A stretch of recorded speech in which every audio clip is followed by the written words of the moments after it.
Video की बात की, 2 क्लासों की बात की जिसमें हमने शीत युद्ध के बारे में पढ़ा और हमने 2 ध्रुवीय विश्व के आरंभ के बारे में पढ़ा। आज हम बात करेंगे शीत युद्ध के दायरों के बारे में। हम आपकी किताब 12th क्लास समकालीन विश्व राजनीति की जो पुस्तक है उसमें से मुख्य टॉपिक या कंप्लीट टॉपिक करेंगे, लेकिन उसमें मुख्य बातें हमने नोट्स के रूप में देने का प्रयास किया है, आपको समझाने का प्रयास किया है जो बोर्ड में आने लायक क्वेश्चन है। उम्मीद है आप सबको पसंद आएंगे। हमारे चैनल से जुड़े रहिए पॉलिटी बाई विजयराज घारू में। आइए बात करते हैं शीत युद्ध के दायरे। सबसे पहले तो आपको ये पता होना चाहिए कि शीत युद्ध के दायरे का अर्थ क्या है।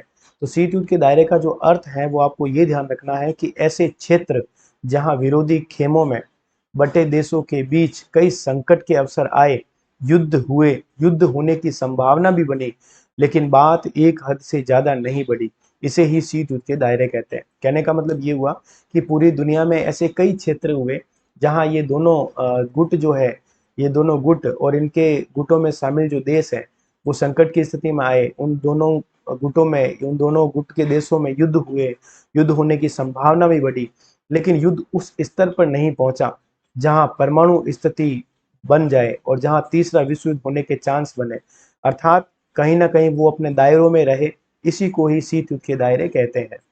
निम्न संकट आए लेकिन दुनिया तीसरे विश्व युद्ध से बची रही। शीत युद्ध के दायरों में उदाहरण की अगर बात करें तो आपको कुछ उदाहरण आपको याद रखने हैं, जैसे कि कोरिया कोरिया का जो युद्ध हुआ था, उत्तरी कोरिया और दक्षिणी कोरिया 1950 से 1953 के बीच में, ये युद्ध भी एकमात्र ऐसा युद्ध था जो शीत युद्ध के दायरों में आता है, क्योंकि यहाँ पे युद्ध तो हुआ लेकिन इतने हद से ज्यादा नहीं बढ़े कि दोनों ही परमाणु हमला करने पे तुल जाए और दोनों गुट, ये दोनों महाशक्तियां आपस में आमने सामने हो जाए। दूसरा युद्ध हुआ था कांगो का।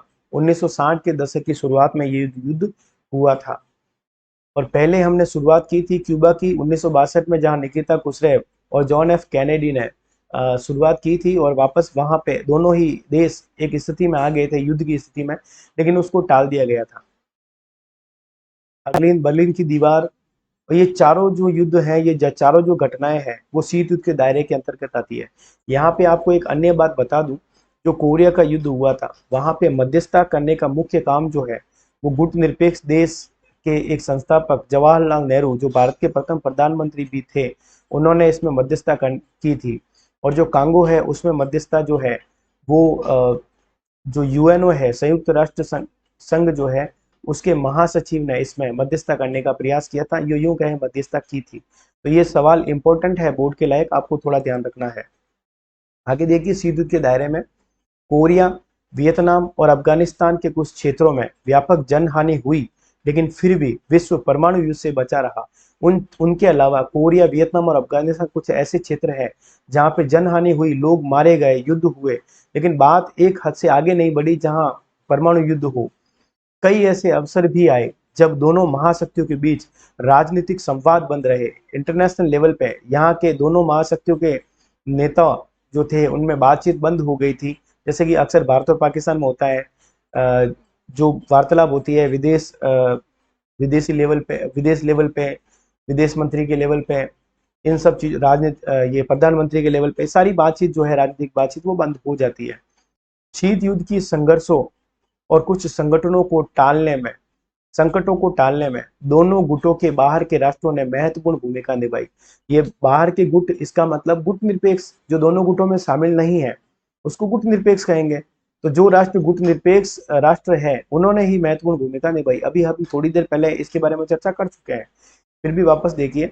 जवाहरलाल नेहरू ने उत्तरी और दक्षिणी कोरिया के बीच मध्यस्थता की थी, युद्ध को जो है समाप्त करने का इन्होंने प्रयास किया था। और संयुक्त राष्ट्र संघ के महासचिव ने कांगो संकट में मध्यस्थता की थी। इन सब से एक बात स्पष्ट थी कि महाशक्तियों को अब समझ में आ चुका था कि युद्ध को हर हाल में टाला जाए। क्यों?